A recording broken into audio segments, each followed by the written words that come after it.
Lily Stafford, a spirited young woman with an insatiable thirst for adventure, was finally setting off on a long-awaited vacation to the enchanting island of Maui, Hawaii, alongside her close-knit friends, Hayley, Anne, and Donna. The bond between the four friends had been forged during their college days when they discovered a shared love for the ocean and an unquenchable yearning for exploration. Now, in their late 20s, burdened by adult responsibilities, they sought refuge in Maui's serene beauty, hoping to rekindle the carefree joy of their youth. For Lily, this journey held an even deeper significance. Growing up near the Pacific coast, she had developed a profound connection with the sea. The ocean's vastness and allure had always captivated her, and she found solace in its rhythmic waves. With its turquoise waters and abundant marine life, Maui was the ultimate paradise for Lily. A dream come true, an opportunity to immerse herself in the underwater wonderland she had always longed to explore.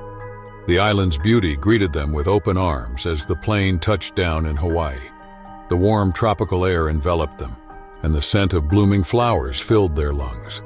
Their eyes feasted on the golden sandy beaches, swaying palm trees, and the mesmerizing dance of the waves. The group settled into a charming beachfront cottage nestled amidst the lush foliage. The gentle sounds of the ocean provided a soothing soundtrack to their days, a constant reminder of the paradise beyond their doorstep. The cottage became their sanctuary, a haven of laughter, shared stories, and plans for their island adventures. On their first morning in Maui, they woke to the sun rising over the horizon, painting the sky with a beautiful stroke of colors. Excitement bubbled within them as they planned their days ahead. Maui had an array of wonders waiting to be explored, and they were eager to uncover every hidden gem. The first destination on their list was a snorkeling and diving adventure, an opportunity to discover the vibrant underwater world that seemed like an alien world amidst the ocean's depths. So the group rented a boat in the services of the boatman named Kai. The sparkling ocean spread like a vast, shimmering canvas as they sailed toward their diving spot. The sunlight painted a trail of golden sparkles across the waves, and the air was infused with the salty scent of the sea. Excitement surged through their veins as they donned their snorkeling gear, feeling a sense of freedom and wonder as they plunged into the crystal-clear waters. Lily, in particular, was in her element, her soul soaring amidst the vibrant marine life. The kaleidoscope of colors beneath the surface dazzled her, and she reveled in the weightless dance of the water. The hours slipped away as they swam alongside schools of fish and delicate corals. But amidst the moment's serenity, Lily's body reminded her of its needs. An urgent call of nature demanded her attention, and she hesitated momentarily, contemplating the distance to the boat. The discomfort overwhelmed her, and she reluctantly relieved herself in the ocean. As Lily relieved herself, a formidable sea creature lurked from the depths of the ocean, stalking its potential prey. Suddenly, the tranquil atmosphere was shattered when a 13-foot tiger shark emerged from below, drawn by the sight of what it mistook for a seal. The shark's primal instincts kicked in, and it lunged toward Lily with lightning speed. Panic surged through her as she faced one of the ocean's most fearsome predators. The shark's dark, penetrating eyes locked onto her. In a swift and terrifying motion, it attacked, clamping its jaws and serrated teeth around her left leg. Panic engulfed Lily as she felt the crushing pressure of the shark's jaws. Her survival instincts kicked in, and she fought with every ounce of strength. Kicking and thrashing, she aimed for the shark's sensitive gills, desperate to break free from its relentless grip. Hayley, Anne, and Donna, still snorkeling nearby, were frozen in horror, their eyes wide with disbelief. They could only watch helplessly as their friend's life hung in the balance, torn between the ocean's depths and the surface. The seasoned boatman, Kai, had been keeping a vigilant eye on the group from the boat. When he saw the commotion in the water, he knew they were facing a deadly threat. Without hesitation, he propelled the craft toward Lily's location, his mind racing with the situation's urgency. Kai's instincts and years of experience took over as the boat neared. He knew immediate action was required to save Lily from the shark's deadly jaws. Retrieving his spear gun with steady hands, he took aim at the predator's side and fired with pinpoint accuracy. The spear struck true, causing the shark to thrash its head violently in pain. Realizing that time was running out, Kai leaped into the water, his heart pounding. The ocean's embrace turned ominous, but he paid no heed to fear. He lunged at the shark with swift and decisive movements, mustering every ounce of courage he possessed. With a surge of courage, Kai engaged in a fierce struggle with the shark, delivering powerful punches to the creature's rough hide, desperately hoping to find a way to deter the shark's relentless attack on Lily. Miraculously, one of Kai's punches landed squarely on the shark's vulnerable eye. The pain jolted through the predator, causing it to recoil and release its deadly grip on Lily. She found herself momentarily free from the shark's deadly embrace in that precious moment. Without a second to spare, Kai seized the opportunity. He wrapped his strong arms around Lily, pulling her away from the thrashing predator. Together they swam towards the surface, their hearts pounding in unison with the waves crashing above them. Fearing that the shark would return to attack them again, Kai immediately told the group to return to the boat. The distressing urgency of Kai's order snapped the group out of their shock. Panic was evident as the group scrambled to reach the safety of their vehicle. Once the group could go on board, they could finally process the gravity of the situation. They extended their arms to help Kai and Lily aboard, their hands trembling with relief and dread. The sight of Lily's mangled legs sent chills down their spines, the reality of the danger they had faced sinking in. Amidst the panic and frantic energy to save Lily, the group rallied together. They applied pressure and first aid to stem the bleeding, understanding that every moment counted. His hands were steady with experience. Kai radioed for emergency services as he navigated the boat back to the shore as swiftly as possible. Within minutes, a rescue ambulance was immediately dispatched to their location and carried the bleeding victim to the nearest hospital, where she would get immediate medical attention for her injuries. Lily endured hours of intensive medical intervention, fighting for her life. The doctors worked tirelessly to stabilize her vitals. Still, the severity of her injuries left them with no choice but to amputate her leg. The stump where her leg used to be served as a reminder for Lily and her friends of the unpredictability of nature and the importance of safety and responsibility in all ocean adventures. The friends continued to cherish each other, knowing that they had faced the ocean's beauty and dangers together. Darius Coleman had always loved surfing. Ever since he was a kid growing up in Sydney, Australia, he dreamed of becoming a professional surfer and riding the biggest waves in the world. His passion for surfing took him to different places, from Hawaii to Indonesia, looking for the perfect wave that could satisfy his adrenaline-filled appetite. But his go-to location in Australia was Port Lincoln, a coastal city in South Australia. Port Lincoln was known for its surfing community, pristine beaches, and abundant marine life. It was also known as one of the hot spots for great white shark sightings and attacks. The cold waters of the Southern Ocean attracted these apex predators, who often preyed on seals, dolphins, and fish. Sometimes they also mistake surfers for their natural prey, especially when the water is murky or the sun is low. Darius was well aware of the risks of surfing in Port Lincoln, but was not deterred by them. He had a healthy respect for sharks, but also believed they were not mindless killers. He had surfed in Port Lincoln many times before and had never encountered a shark. He always followed the safety tips, such as avoiding swimming at dawn or dusk, staying away from fishing boats or seal colonies, and wearing dull-colored wetsuits and surfboards. He also trusted his instincts and skills to escape trouble if he faced a shark. That's why he decided to catch some waves at Port Lincoln in the summer of 2001. He had been working hard as a carpenter in Sydney and needed a break from city life. He packed his wetsuit and blue surfboard and flew to Port Lincoln with his best friend and fellow surfer, Jake. They checked into a cheap motel near the beach and wasted no time hitting the water. The weather was perfect for surfing. The sun shone, the wind blew, and the waves rolled. Darius and Jake joined other surfers in the water, waiting for their turn to catch a wave. Darius felt alive and happy as he paddled his board with his strong arms. He scanned the horizon for the next big wave that would give him the thrill he craved. He didn't have to wait long. He spotted a huge wave forming in the distance, and he knew it was his chance. He quickly paddled towards it, positioning himself at the right angle and speed. He felt the wave lift him up, and he stood on his board, balancing himself with his arms. He rode the wave gracefully and skillfully, carving through the water. He felt like he was flying. But then, something went wrong. As he rode the wave, he suddenly bumped into something big and hard in the water.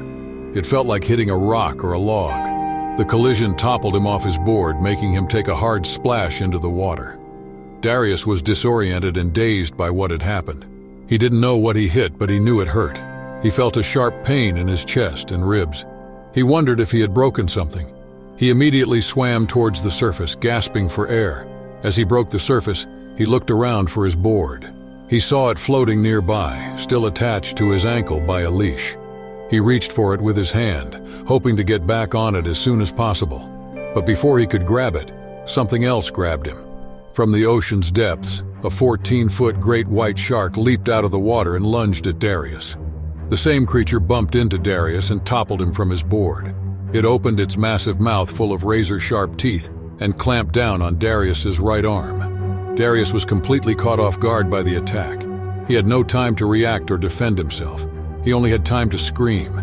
He screamed in agony as the shark's teeth sank into his flesh and bone. He screamed in terror as he saw the shark's powerful jaw latch deep into his vulnerable arm. He screamed in desperation as he realized he was about to die. Driven by the primal instinct to feed on its prey, the shark thrashed around in the water, shaking its head from side to side, trying to rip off Darius's arm from his body. Darius felt like his arm was being torn apart by a chainsaw. The pain was unbearable, but he fought to stay alive. He knew that if he let go of his board, he would be dragged underwater by the shark and drown, or worse, be eaten alive by the frenzied predator. He used his left hand to hold his board as tightly as possible. He used his legs to kick at the shark's face and body as hard as possible. He hoped to land a blow that would make the shark let go of him or at least loosen its grip. But nothing seemed to work. The shark was too strong and too determined to get its food. It kept biting and pulling on Darius's arm, ignoring his kicks and punches. Then, with a sickening snap, the shark succeeded in its goal. It tore off Darius's arm from his elbow, leaving behind a bloody stump. As it claimed its gruesome prize, the shark immediately retreated to the ocean's depths with Darius's arm in tow. Darius felt a surge of shock and horror as he saw the shark rip his arm off. He felt a gush of blood spurt out of his wound. He felt faint and dizzy from the harrowing scene unfolding before his eyes. But he also felt a surge of adrenaline and survival instinct. He knew he had to get out of the water as fast as he could before the shark returned for more, or before he bled to death. With his remaining strength, he painfully got on his board and started paddling towards the shore with his left arm and legs. He left behind a trail of blood in the water, a gruesome reminder of the violent attack that he endured. As he was nearing the beach, Darius screamed for help, attracting the attention of other surfers and beachgoers. They realized what had happened, and they rushed to his aid. The group immediately escorted the bleed surfer towards the shore. They tried to stop the bleeding from his stump by applying pressure with their hands, clothes, or even towels. The other people on the beach heard their shouts and saw their signals. They called for an ambulance and alerted the lifeguards. They ran to the water's edge, ready to assist Darius when he reached the shore. Darius finally made it to the shore after what seemed like an eternity. He was pale and weak from the blood loss and shock. He was barely conscious, but he was still alive. The lifeguards and paramedics quickly took over from the surfers. They wrapped his wound with bandages and gave him oxygen and fluids. They loaded him onto a stretcher and into an ambulance. They drove him to the hospital where he would undergo emergency surgery and treatment. Darius lost his arm, but he survived the shark attack. He survived a face-to-face encounter with one of nature's most fearsome predators. He survived a nightmare that most people would never experience or imagine. He survived, but he would never be the same again. The sun was just beginning to rise over the horizon, casting a warm golden glow upon the pristine sands of Pensacola Beach, Florida. The gentle waves lapping against the shore created a soothing rhythm that beckoned the day's activities. A figure stood on the beach among the early risers, his athletic frame silhouetted against the dawning sky. Cliff McAllister, a triathlete with a relentless spirit, was already in the midst of his rigorous training routine. The summer of 1991 held a significant event on the horizon for Cliff, a triathlon that would test his mettle like never before. As he prepared for the upcoming challenge, Cliff followed a meticulous regimen. Each morning he embarked on a grueling run along the shoreline. the salty sea breeze invigorating his senses. Following his run, he hopped onto his bicycle, navigating the coastal roads with unwavering determination. And then, the culmination of his training led him to the azure waters of the Gulf of Mexico, where he would swim countless laps to build his endurance. Pensacola Beach was a paradise, a stretch of pristine coastline adorned with powdery sands and crystal-clear waters. Tourists flocked to the area for its postcard-perfect beauty, its charm amplified by the friendly locals, and the laid-back atmosphere that enveloped the entire region. However, beneath this idyllic facade lay a chilling truth: the presence of bull sharks lurking in the depths just off the shore. These apex predators, notorious for their aggression and willingness to approach shallow waters, were no strangers to the waters around Pensacola Beach. Occasionally, reports would surface of fishermen reeling in sizable bull sharks, a testament to the formidable inhabitants of the Gulf. Despite the occasional sightings and the whispered warnings, tourists and locals alike continued to revel in the tranquil embrace of the beach, blissfully unaware of the hidden dangers beneath the waves. On that fateful morning, as Cliff embarked on his routine swim, he noticed a boat anchored not far from his usual route. Curiosity flickered briefly in his mind, but he swiftly dismissed it, focusing on the task. The ship seemed occupied by a group of recreational fishermen, lines cast into the water as they patiently waited for a tug on their hooks. Cliff paid them no mind, his strokes strong and steady as he sliced through the water. His first 3 laps went by without any problem. He looked at his watch, and he felt satisfied with his lap times, and he told himself that he would go all out on his 4th and last lap to break his own lap record. He was halfway through his 4th lap when everything changed. Cliff suddenly felt a tug on his left leg as he was swimming back to the shore. The tug was followed by an immense pain that shot through his entire body. Cliff instinctively looked down at his leg and saw a sight he would never forget. A 10-foot bull shark had latched onto his leg, biting it with its powerful jaws. Cliff could see the shark's teeth sinking deeper into his flesh, tearing his muscles. Cliff screamed in agony and fear as he realized what was happening. The pain was overwhelming, but it was drowned by the sudden surge of adrenaline that flooded Cliff's body. Cliff knew he had to fight back or he would die. He knew he had to get the shark off his leg or he would lose it. He tried to pull his leg out of the shark's mouth, but it was futile. The shark's grip was too strong and too tight. The shark didn't let go of its prey. Instead, it thrashed in the water, swaying its head from side to side, dragging the unfortunate swimmer along. Cliff stopped pulling his leg and he started kicking the shark with his right leg. He aimed for the shark's snout, hoping to hit a sensitive spot that would make the shark release him. He kicked as hard as he could, ignoring the pain and the blood. But nothing seemed to work. The shark was too resilient and too determined to claim its prey. It kept biting and pulling on Cliff's leg, ignoring his kicks and punches. Cliff decided to try a different tactic. Instead of kicking the shark's nose, he contorted and started gouging the shark's eyes with his fingers. He reached for the shark's head with his hands and dug his nails into the shark's eyeballs. He hoped to blind the shark, or at least cause it enough pain to make it let go of him. The tactic worked. Cliff felt the shark's bite slowly relenting as he gouged its eyes. The shark recoiled in pain, loosening its grip on Cliff's leg. Cliff seized the opportunity and pulled his leg out of the shark's mouth. He then used his remaining strength to kick the shark in its snout again, hoping to scare it away. The shark recoiled again and retreated to the depths of the water. It had lost its appetite for Cliff's leg, but it had not lost its appetite for blood. Cliff rushed to the surface of the water, gasping for air. He was out of the shark's deadly grip, but far from being safe. He still had to get out of the water and get medical attention immediately. He looked at his left leg and saw that it was badly mangled. The flesh was shredded, exposing the bone amidst torn skin and muscles. The blood was gushing out of the wound, staining the water red.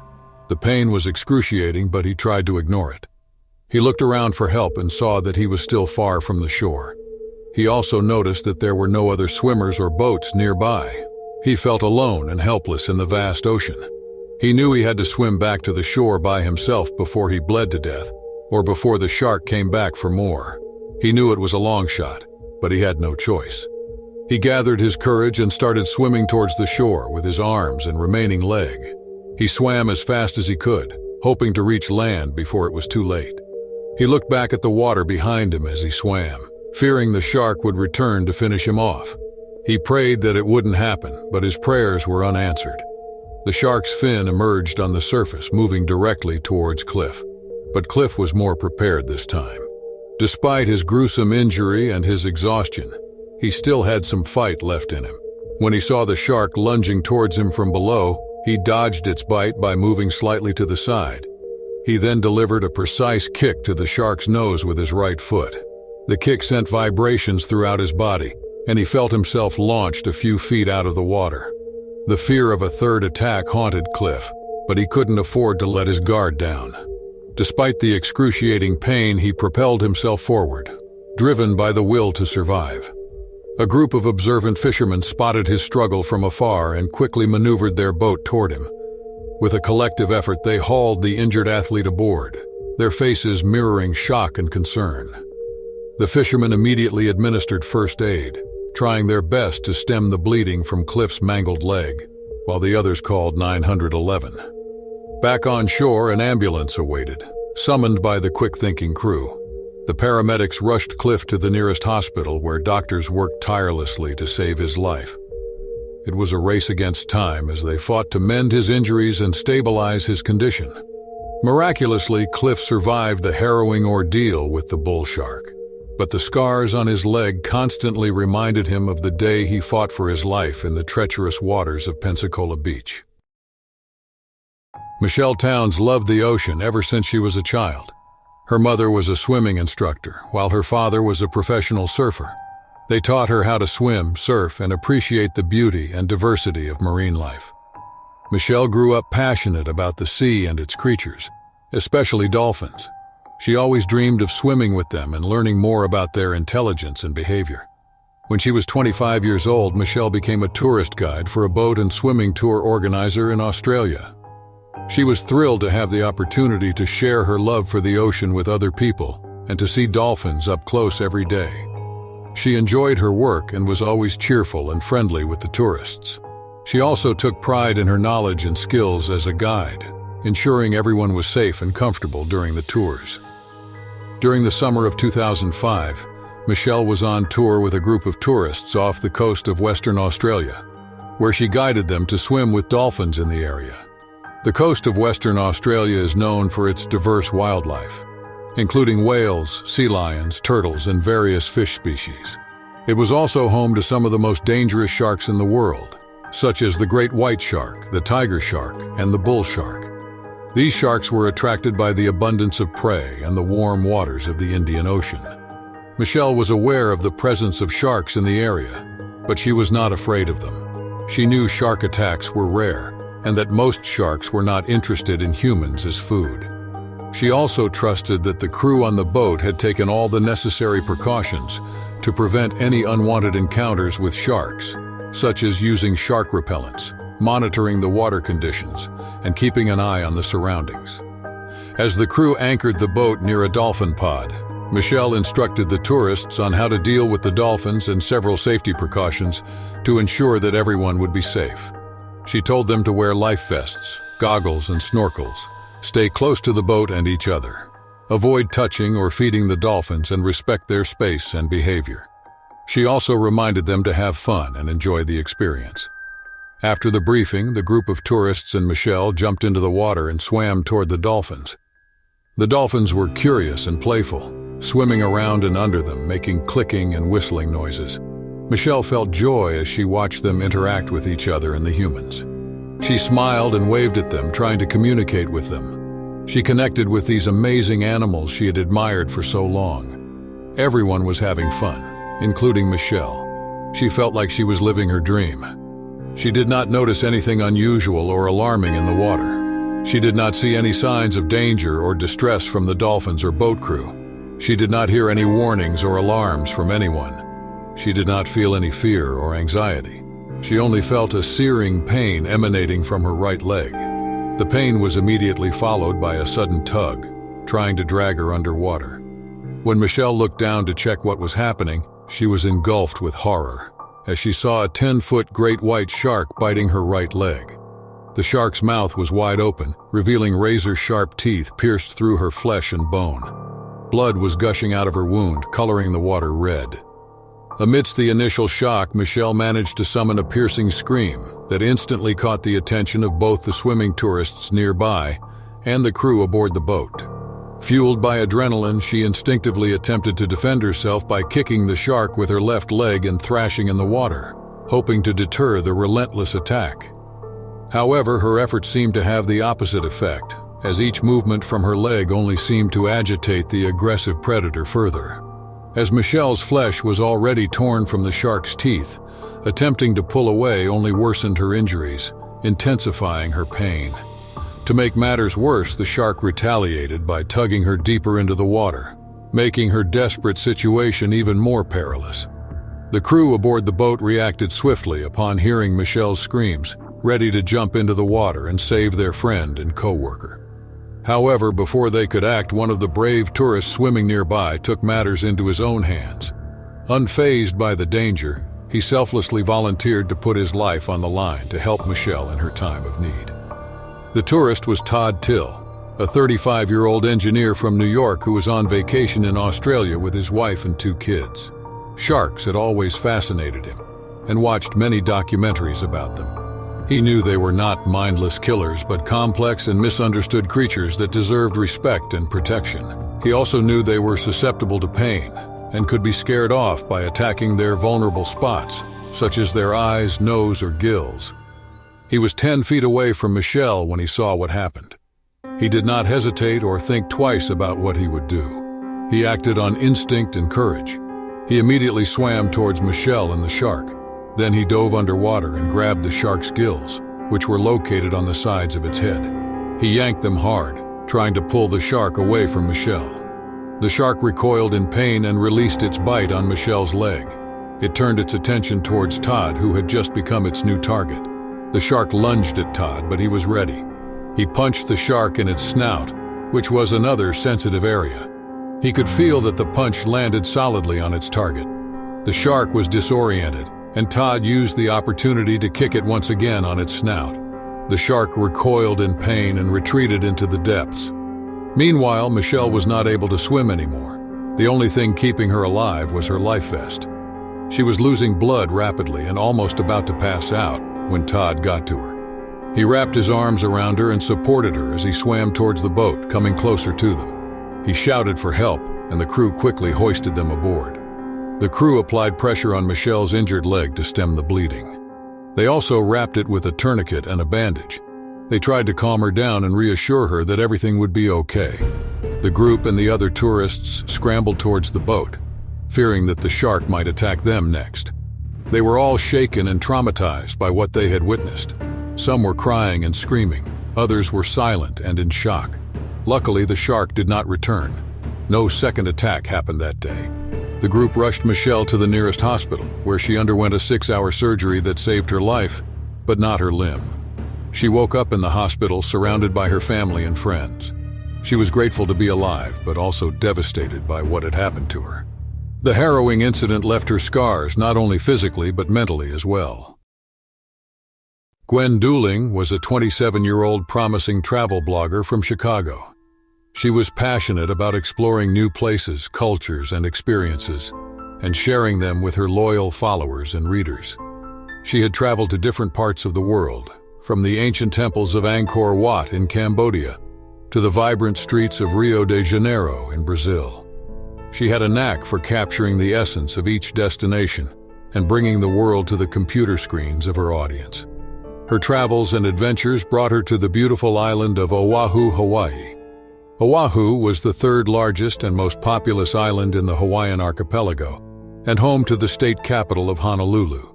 It was also known as the Gathering Place, as it offered a variety of attractions, activities, and natural wonders for visitors and locals alike. Oahu boasted stunning beaches, majestic mountains, lush rainforests, and rich history and culture. It was also a hotspot for diverse wildlife, including dolphins, whales, turtles, and sharks. Gwen stayed at a beachfront hotel in Waikiki, the most popular tourist destination on the island. She did many activities during her entire stay on the island, from snorkeling to diving, bar hopping, and even attending a luau party. She was in a tropical paradise and shared all these experiences with her readers, On the fourth day of her Hawaiian vacation, Gwen decided to try island hopping. She joined a group of tourists who boarded a boat that would take them to some of the neighboring islands of Oahu. They went to Molokai, Kauai, and Maui. During the last part of their island hopping escapade, the boat they were in docked at Lanai, the sixth largest island in Hawaii.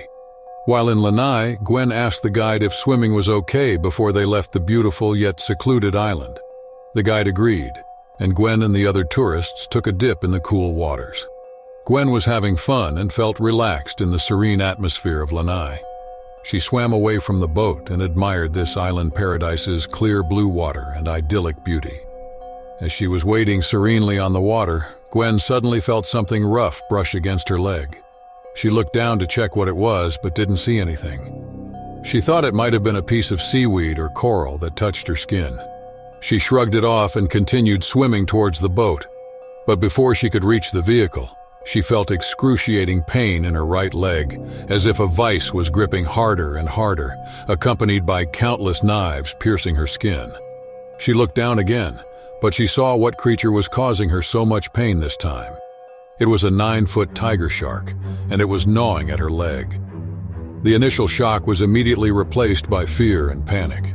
Gwen let out a piercing scream that echoed across the water. In her panic, Gwen punched the shark's rough hide repeatedly, but her weak blows did little to deter the shark. The shark started tugging her, trying to pull her under.